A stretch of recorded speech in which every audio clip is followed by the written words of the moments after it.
गुजारिश नहीं करता, सच मुंह से निकल जाता है कोशिश नहीं करता। अरे दरियाओं में उतर के लहरों से लड़ा करता हूँ, यूं किनारे पे बैठ के मैं कोई साजिश नहीं करता। हे ज्यांचं व्यक्तिमत्व आणि ही ज्यांची जीवनधारा असे बीड जिल्ह्याचे लाडके खासदार सन्माननीय बजरंगजी बाप्पा सोनवणे यांना प्रेमादरपूर्वक विनंती करते की आपण सर्वांशी संवाद साधावा। आज अंबानगरीमध्ये तुमच्या सर्वांच्या साक्षीनं, सर्वांच्या कृपेनं माझा जो यथोचित सत्कार आयोजित केला, या सत्कार समारंभाचे अध्यक्ष त्या नगरीचे ज्येष्ठ नागरिक मीर फुरकुंद अली उस्मानी साहेब, त्याचबरोबर या कार्यक्रमाला उपस्थित असणारे काँग्रेस पक्षाचे जिल्ह्याचे अध्यक्ष आदरणीय राजेसाहेबजी देशमुख साहेब, या कार्यक्रमाचे आयोजक संयोजक, तुमचं आमचं सर्वांचं लाडकं नेतृत्व, हे विधानसभा मतदारसंघाचे माजी आमदार आदरणीय पृथ्वीराज साठे साहेब, त्याचबरोबर सर्वांचं आदरणीय शिंदे साहेब, या कार्यक्रमाला आवर्जून उपस्थित असणारे राष्ट्रवादी काँग्रेस शरदचंद्रजी पवार पक्षाचे डॉक्टर शेलचे महाराष्ट्राचे अध्यक्ष तथा आमचे आदरणीय नरेंद्रजी काळे सर, पुढचं नकोच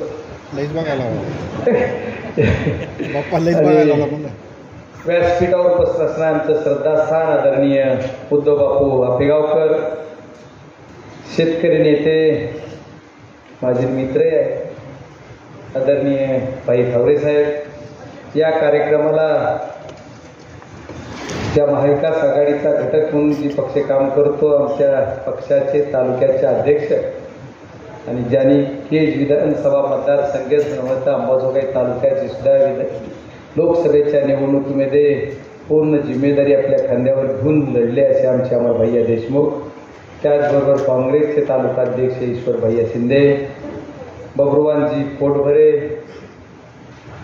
आदरणीय शिवाजीरावजी कांबळे, शिवसेनेचे नेते आदरणीय बाळासाहेबजी शेख, मदनरावजी परदेशी, संजयजी काळे, आसिफ खतीब, शहानवाज पठाण, ॲडव्होकेट इस्लाम गवळी, व्यंकटेश सामनर, आमच्या तालुकाध्यक्ष आदरणीय संजीवनीताई देशमुख, गुंडरे साहेब, आम आदमी पार्टीचे नेते अश्विनीताई लोमटे, त्याचबरोबर व्यासपीठावर उपस्थित असणारे यशोधन लोमटे, हमीद चौधरी, सिद्धू लोमटे, तानबाजी लांडगे, सुधाकरजी जोगदंड, जयनाथ गडकर, प्रशांत पवार, शेख हसमी, उषाताई यादव, अमोल चव्हाण, मनोजभाई, आमचे बाबा, ज्यांचे नाव राहिले असते त्याला जिम्मेदार मनोहरभाई फक्त लिहून द्या ना, मी नाही, आणि समोर जमलेले माझे बहादर असे सर्व प्रेम करणारे मतदार बंधू, आज तुमच्या जीवनात जसा आनंदाचा दिवस आहे त्याच्यापेक्षा कितीतरी पट माझ्याही जीवनाचा आनंदाचा क्षण आहे। गेली कित्येक वर्ष केज विधानसभा मतदारसंघात काम करत असताना कार्यकर्ता म्हणून काम केलं। 90च्या दशकापासून 90 पासून मी राजकीय जीवनात प्रत्यक्ष उतरलो, तेव्हापासून आज तागायत बीड जिल्ह्याच्या एवढ्या संविधानिक सर्व उच्च पदावर जाण्याचा बहुमान कुणी दिला असाल तर माझ्या बीड जिल्ह्याच्या बहादर जनतेने दिला। त्यांच्या चरणी सगळ्यांना नतमस्तक होतो। अंबाजोगाई नगरी, या अंबानगरीचा इतिहास खूप मोठा आहे आणि खरंच भाग्य आपलं की अंबानगरीचे आपण सर्वजण नागरिक आहात। बरेच जण बोलताना म्हणतात, आता काही जण विसरले, अंबानगरी हे मराठवाड्यातलं पुणे शहर म्हणून ज्याला म्हणलं जायचं, त्या शहराची ओळख आपल्याला मराठवाड्यातलं पुणे शहर म्हणूनच पूर्ण करायची, हे काम तुमच्या आमच्या आशीर्वादाने आपल्याला करायचं। कारण प्रत्येक जण खंत व्यक्त करतो बरेच जण ते बोलताना पण काही जण खंत व्यक्त करतात की आमचा ऊसतोड मजुरांचा जिल्हा, आमचा मागासलेला जिल्हा, आमचा मराठवाड्यातलं पुणे शहर आहे याची ओळख आमची कमी होत चालली. पण याच्यासाठी काम कुणी केलं ते सुद्धा बघणं गरजेचं आहे. गेली कित्येक वर्ष तुम्ही राजकारणात पदावर आहात, एका संविधानिक पदावर आपण काम करतो आणि आपणच भाषणात म्हणतो की आमच्या जिल्ह्याचं मागासले पण घालवण्यासाठी आम्हाला काम करायचं. आता मी फक्त 1 महिना झाला खासदार झालोय, 5 वर्ष म्हणणं ठीक आहे. दुसऱ्यांदा तुम्ही मला निवडून दिलं, ती ओळख जर मी तुमची पुसली नाही किंवा पुसण्यासाठी काम केलं नाही तर मला राजकारणाचं पद घ्यायची माझी लायकी नाही असं म्हणणार आहे. तुम्ही किती वर्ष म्हणणार आहात? आमच्या 25 वर्षाची एक पिढी आहे ती की माझ्या बीड जिल्ह्याचं मागासले पण घालवायचं, माझ्या बीड जिल्ह्याच्या शेतकरी मजुरांचा जिल्हा म्हणून जे परिचित जिल्हा आहे त्याचं आपल्याला नाव पुसायचंय. मग कुणी अडवलं? आजच्या या सत्कार समारंभाच्या दिवशी मी तुमचे सर्वांचे आभार मानणार आहे की तुम्ही मला माझ्यासारख्या एक सर्वसाधारण घराण्यातल्या शेतकऱ्याच्या मुलाला देशाच्या सर्व उच्च सभागृहाने जाण्याचा बहुमान, आणि स्वाभाविकच आहे की तुमच्या अपेक्षा माझ्याकडून थोड्या जास्तीच्या असणार आणि ते काम करण्यासाठी मी पण प्रयत्न केले पाहिजे. आज हे निवडणुकीतलं मनोगत नाही, निवडणुकीच्या अगोदरचं आश्वासन नाही, निवडून आल्याच्या नंतर तुमचं कर्तव्य काय त्याची जाणीव जर कुणी एखाद्या कार्यकर्त्याने एखाद्या नेत्याने करून दिली तर त्याचं हसत हसत स्वागत करून आपल्या कर्तव्याचं काम करणं ही आपली तुमची आमची जिम्मेदारी असं म्हणणार आम्ही कार्यकर्ता. त्याच्यामुळे या अंबानगरीचं नाव आपल्याला रोशन करायचं. तुमच्या ज्या ज्या अपेक्षा आहेत त्या पूर्ण करण्याचा प्रामाणिक प्रयत्न मी या बीड जिल्ह्याचा खासदार म्हणून 100% करेल. आणि अंबाजोगाई नगरी, अंबाजोगाई हेच विधानसभा मतदारसंघात माझ्या जन्मापासून असल्यामुळं याचाही माझी जन्मभूमी समजून मी काम करणार आहे. त्याच्यामुळे तुम्ही त्याची काळजी करू नका. अंबाजोगाईच्या बाबतीत बरेच नेते आता अंबाजोगाईच्या नादी लागले राजकारणामध्ये, तर अंबाजोगाई भल्या भल्याला कळली नाही. अंबाजोगाईची संस्कृती, अंबाजोगाईची जनता आणि अंबाजोगाईचे संस्कार अंगीकारून घेणं ज्याला जमलं त्यालाच ती अंबाजोगाई कळाली असं म्हणणारा नाही कार्यकर्ता. अंबानगरी तिथे मोठे मोठे भाषण करायला कुणालाही जमल, तेच भाषण तेच आश्वासन किती दिवस आश्वासन ऐकणार.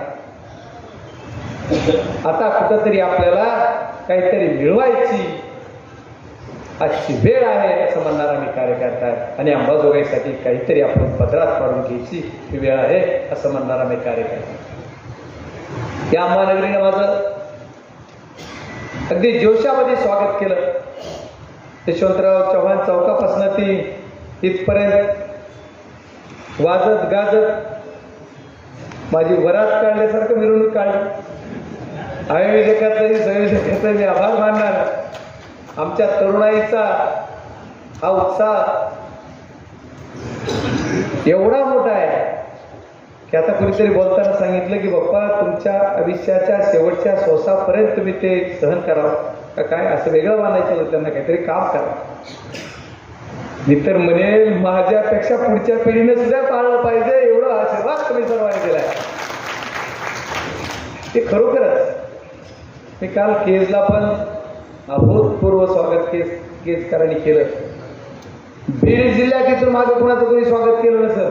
फक्त JCB लावून स्वागत होत नाही, त्याला माणसं लागतात, प्रेम करणारी माणसं लागतात आणि मनातून आलेले माणसं लागतात, ज्याच्यासाठी 1 रुपया खर्च न करता स्वतःच्या खर्चाने आलेले माणसं लागतात.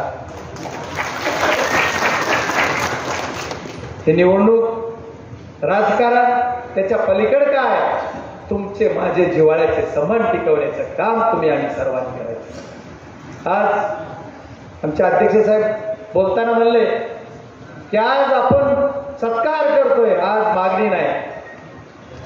आमच्या बीड जिल्हा अंबाजोगाई नगरीला किंवा बीड जिल्ह्याच्या संबंध प्रेम करणाऱ्या जनतेला वेळच मिळाला नाही मागायचा. त्याच्यामुळे त्यांची उत्सुकता असे की आपण जरी सांगितलं की एवढं उद्या मी पुन्हा सत्कार घेतो, तरी ना आमचा अगोदर सत्कार. म्हणजे एवढ्या मनातून प्रेम तुमचं आहे की या प्रेमाला सलूट केला पाहिजे. खरोखर माझ्या विजयाचं श्रेय मी बीड जिल्ह्यातल्या संबंध जनतेला दिले. आणि ते आहेच, ज्या ज्या गोष्टीचं प्रत्येक वेळेस पुनरुच्चार करण्यापेक्षा ज्या ज्या माणसाने, ज्या ज्या व्यक्तीने या बीड जिल्ह्यातल्या माझ्या मतदाराने ज्यांनी माझ्यावर प्रेम करून मला मतदान रूपी आशीर्वाद दिला, त्यांचाही मी खासदार आहे. आणि आज ज्या जनतेने मला मतदान केलं नाही त्यांचाही खासदार मीच आहे. त्याच्यामुळे आज माझी जिम्मेदारी तुमच्यासाठी जेवढी आहे तेवढीच ज्यांनी मतदान केलं नाही त्यांच्यासाठी सुद्धा आहे. त्याच्यामुळं सर्व जाती धर्माच्या, सर्व पंथाच्या, सर्व जनतेने मला मतदान रूपी आशीर्वाद दिलाय. ज्यांनी कुणी मतदान केलं नसेल त्यांच्या मनातून मतदान करण्याची इच्छा होती, पण कुठंतरी अडचण होती. आज आपण समजू. आता बोलताना काही जण बोलता बोलता म्हणले, कॅल्क्युलेशन सांगताना तुम्ही लाखानं आलात, तुम्ही 61,000 आलात, तुम्ही काय 2 लाखानं आलात, कुठलं बोगस. हे सर्व काही झालं नसतं. तुम्ही काय लाखानं 2 लाख मतांनी निवडून आला असतो, फरक आहे. बरोबर आहे. काय झालं असतो, काय झालं असतो. आता काय झालोय, मग ज्यांनी ज्यांनी केलं पाप त्यांना करू देत ना. तुम्हाला मी काय पाहिजे होतो, झालो का नाही. मग जे त्याच्यामुळं ज्यांनी ज्यांनी केलेलं पाप आहे ते फेडणार विधानसभेला, त्याची काळजी करू नये. हे लोकशाही नावाची चीज बीड जिल्ह्यातून हद्दपार करायचं काम या पालकमंत्री टीमनं केलेलं आहे. त्याच्यामुळे त्यांना हद्दपार करायचे काम तुमचं आमचं आता आहे. हे खूप वेळेस सांगतोय, जरा दमानं घ्या, जरा धीरानं घ्या, पण दमच निघा नाही. किती दिवस सांगू, माझाही संयम ठेवायला. आता कोणीतरी बोलताना म्हणलं की आमचं दवाखान्याचं, आमचं MSCBचं, आमचं पोलीस यंत्रणा, तर काय करणार. जरा दम काढा. 60 दिवस कळसो सर, 14 वर्ष वनवास तसा रामाने भोगला, तसा तुम्ही आता 60 दिवस दम काढा. 60 दिवसानंतर सर्व काही संपणार आहे. कालचा सर्वे तुम्ही बघितला का, कालचा सर्वे कळाला का तुम्हाला. इंडिया आघाडीला 48.7% मतं पडणार आहेत विधानसभेला. ही कालचा सर्वे. महाविकास इंडिया, आता तुम्हाला ठीक आहे तुमचं ऐकतो मी, पण माझं भाषण चुकलं तर मान का, मी महायुती म्हणलो नाही. तर या आता ती आप आदमी पलीकडे आहेत, समाजवादी आहेत, पुन्हा ते म्हणतील आम्ही. त्याच्यामुळे हे सगळं एवढ्या इंडिया आघाडीच्या महाराष्ट्रामधील येणाऱ्या विधानसभेमध्ये 48.70% मतं पडणार आहे. म्हणजे आणि पूर्ण सगळे बाकी, म्हणजे 50% आपण आणि 50% बाकी सगळे. याचा अर्थ काय, तर महाराष्ट्रात येणारं सरकार तुमचं येणार आहे. आणि महाराष्ट्रात ज्यावेळेस सरकार येईल त्यावेळेस जे प्रश्न आहेत ते प्रश्न ऑटोमॅटिक सुटतील. आता बघा, प्रश्नाच्या बाबतीत आपलं कधी संपत नाही, मागणी कधी संपत नाही, पण अपेक्षा असणं आणि मागणी करणं तुमचं कर्तव्य आहे. आणि त्याच्यासाठी काम करणं हे लोकप्रतिनिधीचं काम आहे. याच अनुषंगाने काम करत असताना येणाऱ्या काळामध्ये आपल्याला बीड जिल्ह्यामधील सर्वचे सर्व आमदार निवडून आणायची तुमची आमची जबाबदारी आहे.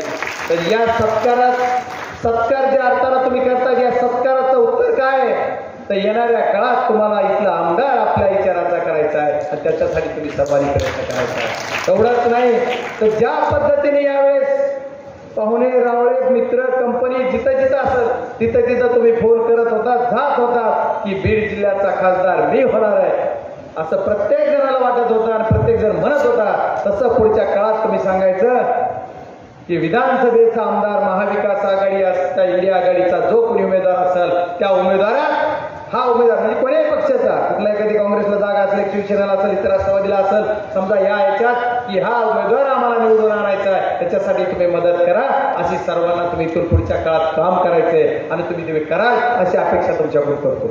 आज तुम्ही मला देताय पण मी तुमच्याकडून मागणी करतोय. तुम्ही मला निवेदनाची मागणी देताय, निवेदनाची मागणी मला मान्य आहे पण माझी एवढी मागणी तुम्ही पार पाडा तर खऱ्या अर्थाने सत्कार रूपी प्रेमाचं कौतुक मी तुमचं करेल. कारण पुढच्या काळात काम करताना आता बऱ्याच जणांनी सांगितलं असं एखादं स्टेज नाही की ज्या स्टेजवर आदरणीय आमचे साठे साहेब बुटेनाथ तलाव काढत नाही. आता इथं काय आज बुटेनाथ तलाव आहे सोडणार नाही. एकदाचा विषय त्याच्यावर पडदा पाडू आणि येणाऱ्या काळामध्ये लवकरात लवकर ते बुटेनाथ तलाव आपण पूर्ण करू. काय नाही करू एकदा संपूर्ण टाकू विषय. बस बस बस बस बस जरा बस तुझं व्याख्यान दिलं करू तुझं पुन्हा जरा बस. या सर्व गोष्टी करताना आपल्याला एकदाचा विषय या तळमळ किती आहे मला बोलायचा उद्देश असा आहे की साठे साहेबाची अंबाजोगाईविषयी तळमळ किती आहे ती प्रत्येक स्टेजवर ती मागणी करतात आणि त्या मागणीतून पण जिथं जिथं ती व्हायला पाहिजे तर झालीच पाहिजे. आजच्या आपल्या अरे थांब ना बाबा पुन्हा ऐकतो आपल्या या सर्व गोष्टीतून आदरणीय साठे साहेबांनी जे सांगितलं तलावाच्या बाबतीत तसंच आणखी आमच्या त्यांनी सांगितलं की रेल्वे दिली पाहिजे.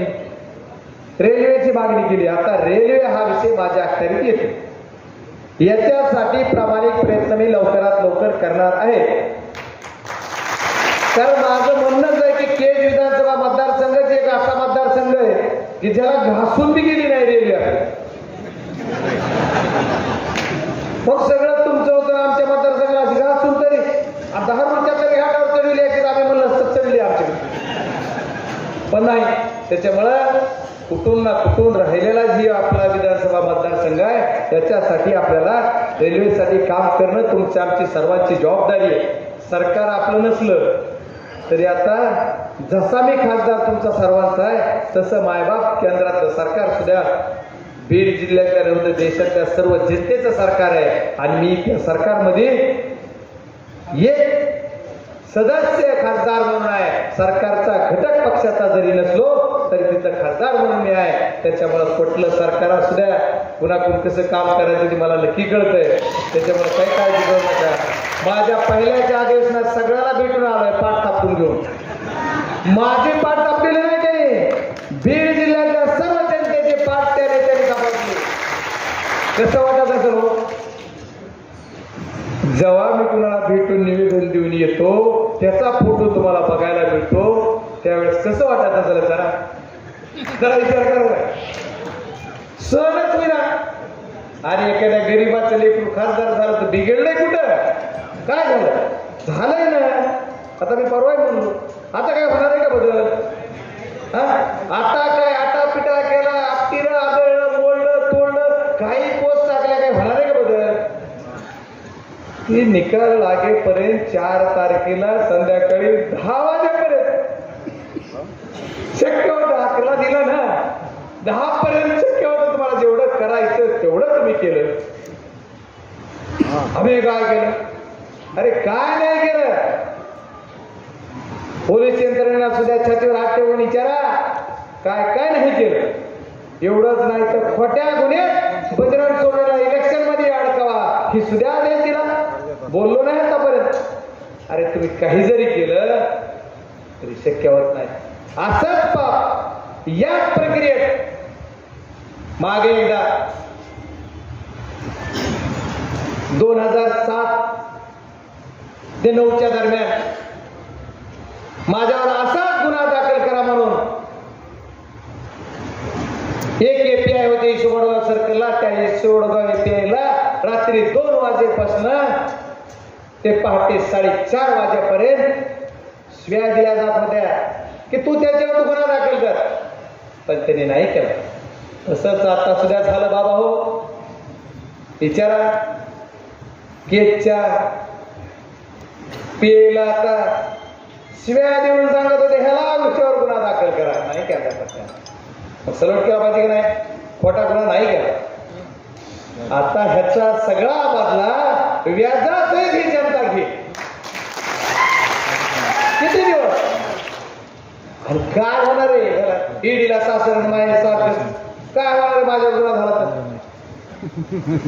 काय मध्ये मी तर सांगून आलो, समोर सांगितलं होतं, तुमच्या समोर जाहीर सांगतो, माध्यम सुद्धा इथं आहे. मी ज्या दिवशी बाहेर निघालो 16 मार्च 2024 ला संध्याकाळी 7 वाजता बाहेर निघालो बंगल्याच्या देवगिरी, त्या दिवशी सांगून आलतो की मी जेलमध्ये जाईल पण निवडणूकच लढणार. काय करणार तुम्ही याच्यापेक्षा?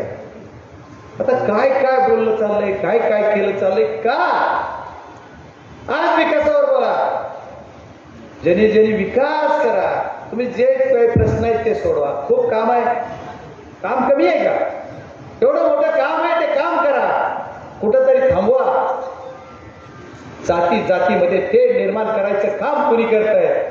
रात्रीच नायगाव म्हणून पाठवतो तालुक्यात, तिथे एक शिक्षक आहे, तो रात्री तेवढ्या शिव्या देतोय. म्हणून दादा जरांगे पाटलांना शेवटी मला पण दिलं का? तर तुझ्यात हिंमतच आहे तर दे समोर. का? ते कोण करताय आणि याला पाठीमागे घालायचं काम कोण करताय? ते चालणार नाही. माझे पोलीस यंत्रणेला सुद्धा ही विनंती आहे, मी अंबाजोगाईच्या कोणाला आणखी कधी फोन करत नाही. मला पोलिसापासून जरा लांब राहायची सोय आवडतच नाही, कारण भावाचं भांडण, बांधाचं भांडण, कशाचं तरी भांडण, त्याची एकाची बाजू घ्यायची मला ते आवडत. पण तुम्ही पोलीस यंत्रणा सुद्धा प्रशासकीय यंत्रणा याच्या पद्धतीने वागा. कारण बीड जिल्ह्यामध्ये आता खासदार मी झालोय, अर्ध्या सत्तेचा मालक मी आहे. त्याच्यामुळे तुम्ही चिंता करू नका. तुम्ही सुद्धा चांगल्या पद्धतीनं आणि चांगल्या विचारानं वागा. कुणालाही तुम्ही ज्यावेळेस पदावून बाहेर याल, खुर्चीहून बाहेर याल, त्यावेळेस तुम्ही सुद्धा कुणाचा तरी मुलगा, तुम्ही त्यावेळेस कधी कुणाचा तरी पती आहात, तुम्ही कुणाचा तरी पत्नी आहात, तुम्ही पदावर आहात तोपर्यंत वेगळं. त्याच्यानंतर बाहेर आला तर तुम्ही सुद्धा आम आदमी, आम पार्टी, आम जनता. त्यावेळेस तुमच्यावर जर एखादा खोटा गुन्हा कुणी केला, तुम्हाला जर त्याची फेड आली तर पुन्हा वाईट वाटू देऊ नका. आज रोग सगळ्या अधिकाऱ्याचा बदल आहे. ज्यांनी ज्यांनी लोकसभेला त्रास दिला ते अधिकारी फोन करतायत मला, पप्पा काहीतरी गैरसमज म्हणलंस. काहीच नाही, हातात हात घालून चालू, काही गैरसमज. ठीक आहे, माझं तुमचं बांधाचं भांडण आहे का माझी काही प्रॉपर्टी घेतली? मला जे पाहिजे होतं, माझ्या बीड जिल्ह्यातल्या जनतेला, माझ्यावर प्रेम करणाऱ्याला जे पाहिजे होतं ते मिळालंय. त्याच्यामुळे आमचा वादच नाही, आमचं कुणावरच काही म्हणणं नाही. त्याच्यामुळे या गोष्टीतून आपण सर्वजण, आपण ज्या ज्या मागण्या करताय, प्रत्येक जण काही मागण्या करते. या मागणीसाठी सुद्धा मी जिथं जिथं ज्या ज्या गोष्टी आपल्याला करता येतील त्या त्या करता. होमगार्डाची एक मागणी माझ्याकडे केली. या होमगार्डासाठी, होमगार्डच्या विषयासाठी सुद्धा शासनाला काही जाग येत नाही, पण आपण शासन दरबारी त्याच्यासाठी सुद्धा प्रयत्न करू. 100% आपण त्या गोष्टी, ज्या अंबाजोगाई नगरीतले एक जण निवेदन मला दिलंय की ज्या सोलापूर जिल्ह्यामध्ये झोपडपट्टीचा जशा पद्धतीने विकास झाला त्या पद्धतीने इथं झाला पाहिजे. मला जे काय करता येते ते करायचा प्रामाणिक प्रयत्न करून मी 100% करेल असं तुम्हाला सर्वांना सांगतो. आणखी बऱ्याच विविध मागण्या आहेत, कुठल्या काही इथं सांगायसारख्या आहेत, काही नाही सांगायसारख्या आहेत. या सर्व काही ज्या गोष्टी आहेत त्या करायचा प्रामाणिक प्रयत्न कराल. पण आणखी सर्वात महत्वाची जी सार्वजनिक मागणी केलेली आहे काही जणांनी, त्या मुस्लिम समाजाच्या बाबतीत, तर माझं पहिलं बीड जिल्ह्यामध्ये नियोजन काय असेल तर मुस्लिम समाजासाठी महाविद्यालयापर्यंत शिक्षण चांगल्या पद्धतीने घेण्यासाठी कसं शाळा करता येते, मेडिकल करता येईल आणि मराठी माध्यमाच्या ज्या शाळा आपल्याकडे येत आहेत त्या चांगल्या पद्धतीने कशा टिकत्याल, कशा राहत्याल, जिल्हा परिषदच्या शाळा शासनच कशा चालवेल याच्यासाठी सुद्धा आम्ही सर्वजण आवाज उठवणार आणि आम्ही सर्वजण काम करणार. या गोष्टी आपल्याला करायच्या. आता बोलता बोलता आमचे भाईनी सांगितलं, कल्यासाहेबांनी सांगितलं, उसाच्या बाबतीत सांगितलं, पप्पा तुम्ही 2 कारखाने चालवतात, मला सुद्धा ऐकताना भीती वाटते कधी कधी या उसावर काय काय होईल. कारण उसाचं राजकारण कुणी कुठे आणतंय. मी कधी उसाचं राजकारण केलं नाही, कधी कुणाचं बिल आडलं नाही, कधी कुणाचं ऊस न्यायचं नाही असं केलं नाही, कधी कुणाला पैसे दिले नाहीत असं केलं नाही.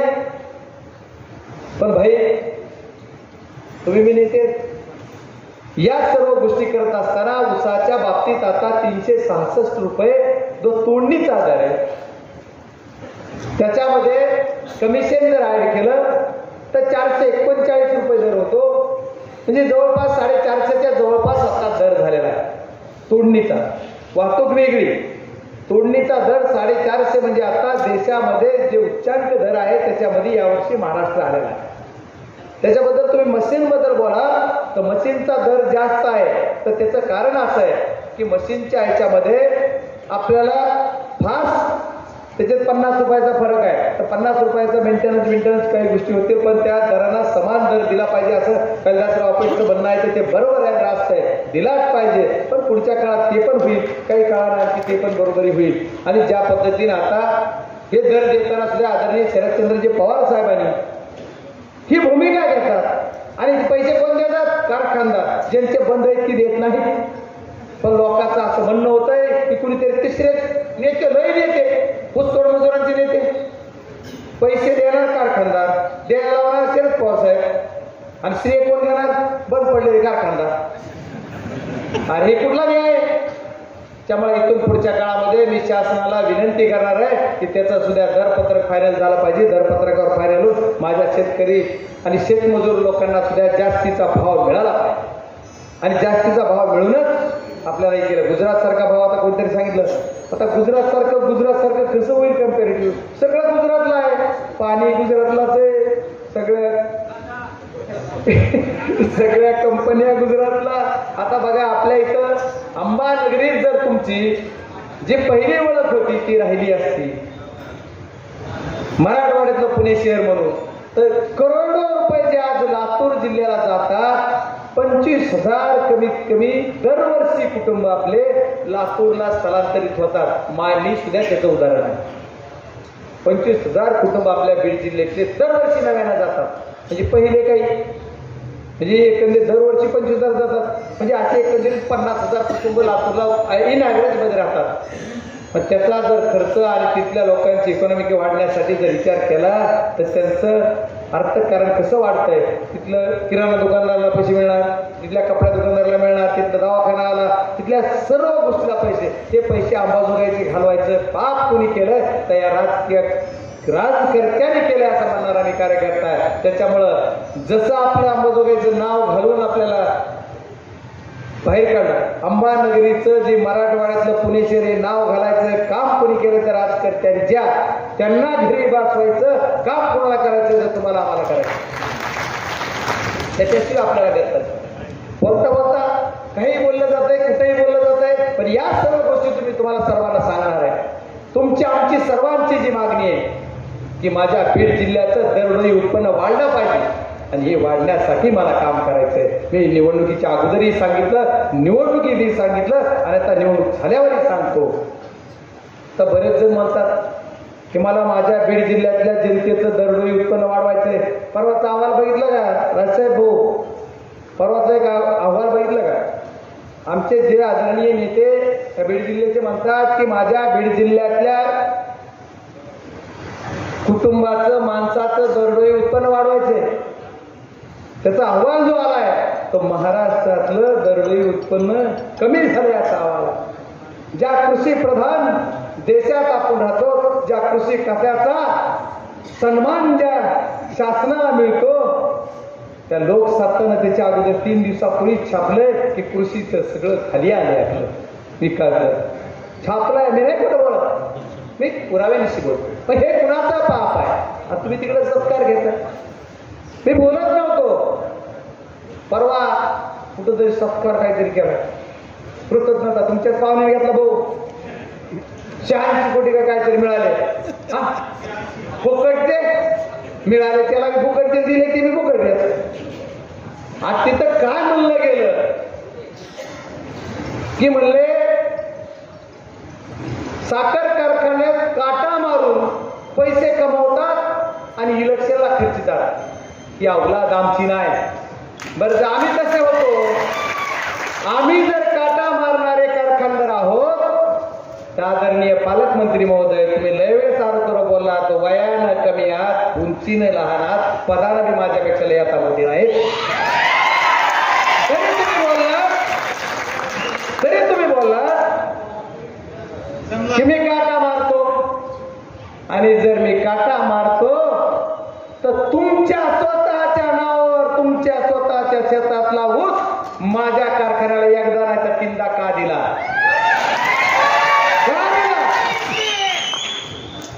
तुम्हाला लयच काटा काटा काटा काटा करेल मायबाप जनता. लय काट्यावर जाऊ नका. तुम्हाला मी विरोधात बोला, हेच तुमची खुमखुमी आहे काय? ठीक आहे, तसं करू. घाबरतय असं वाटतंय की तिथं नाही वाटणार तुम्हाला, ते माहिती आहे. मग कशामुळं गुन्ह्यात पाहिजे ना? चला ना, चाललंय ना.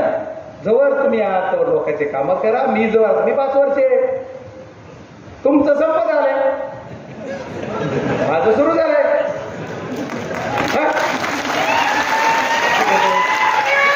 गरज नाही. मी आज पण विनंती करून सांगतो तुम्हाला आदरणीय साहेबात म्हणून की तुम्ही जरा हिशोबानं होऊ द्या, सोबरीनं होऊ द्या, नका घाई करू. तुम्हाला किती घाई झाली मी लोकसभेत सांगितलं होतं. त्यांना एवढी घाई झाली की ज्या दिवशी पहिल्या गोपीनाथ गडावरल्या भाषणात तुम्ही मला 3 शब्द वापरले, सर्व मीडियाला मी सांगितलं होतं, या 3 शब्दावरच मी निवडणूक कडीला नाही आणि नेहमी तसं त्याच्यानंतर सांगितलं की तुम्हाला एवढी घाई झाली असं बोलून तुम्हाला तुमच्या बहिणीचा पराजय बघण्याची. त्यांना झाली. आदरणीय ताईसाहेबांची चूक नाही, ह्यांची चूक आहे. कशाला आता काय चाललंय? आम्हाला सगळं काही बोलायला लावू नका. मी पहिल्यांदा एवढं बोललोय, वाटतंय थांबल. तुम्ही उद्या बाईट देणारच माझ्या इथं, ह्याला उत्तर. त्याच्यानंतर कसं देतो उत्तर ते बघू. काय करा, काय नाही. सुरुवात नगरीतून मी केली. मी समजावून सांगितलं 1दा 2दा 3दा 10दा. आज मी पण बीड जिल्ह्याचा लोकप्रतिनिधी आहे आणि सर्वात मोठं पद माझं. बजरंग सोडून इतकी झाडके पट्टी आहे, पण खासदार आहे आणि या खासदाराचा बहुमान. आम्ही पदाचा सन्मान करतो. संस्कृती आमच्या हात आहे. आमच्या आईवडिलांना, आमच्या सर्व जनतेनं, आमच्या मायबाप ज्यांनी मला राजकीय जन्म दिला, त्यांनी मला संस्कार शिकवले, ते संस्कार आम्ही पाळतो आणि पाळणारच. झाला. आणि आज तुमच्या सर्वांच्या साक्षीनं मी एक अभिनंदन करणार आहे.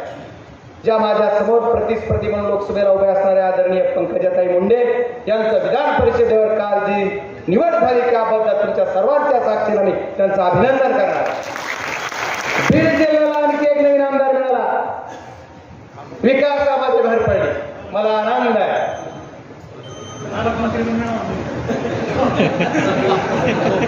मला जेवढं करता येते तेवढं अभिनंदन मी केलं. आता पुढचं आलं त्याची भेट पुढे करू. जय मोठं आपल्या काय, तुम्ही नेत्याचा तुमचं अभिनंदन करायला काय कमी पण आहे? माझ्या वतीनं, माझ्या बीड जिल्ह्यातल्या जनतेच्या वतीनं सुद्धा मी तुमचं अभिनंदन करतो. माझ्या पक्षाच्या वतीनं सुद्धा मी तुमचं अभिनंदन करतो. हे माझं काम.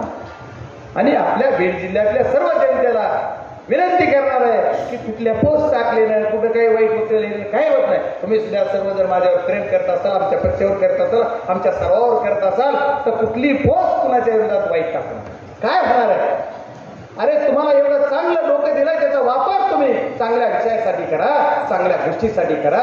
आणि जोपर्यंत कुणी समोरचं आपल्यावर काही फेकत नाही तोपर्यंत मारायचा प्रयत्न करूच नका. जर कुणी मारलं फेकलं तर मग बघू आपण काय करायचं ते. तसं तुम्ही पाळाल अशी अपेक्षा करतो. खूप काय बोललो. खरं तर आज ही स्टेज असं बोलायचं नव्हतं, तर राहावंच नाही गेलं. किती दिवस सहन करू. एकदा घागर भरली किती वरून उतरणारच ना. मी ते काय तुम्ही तेच राहिला, पाणी उतरली भरली उचलली, तसं काम आता एकदा. चला, सर्वांचे आभार मानतो. तुमचं असंच प्रेम माझ्यावर आयुष्यभर राहो. ज्या ज्या मागण्या तुमच्या असत्या, ज्या ज्या अपेक्षा असत्या त्या पूर्ण करल. तुमच्याकडून शेवटची मागणी करतो की येणाऱ्या काळामध्ये बीड जिल्ह्यामध्ये सर्व आमदार आपले निवडून आणण्यासाठी तुमचा सर्वांचा आशीर्वाद द्या. खूप खूप धन्यवाद. मनस्वी ऋण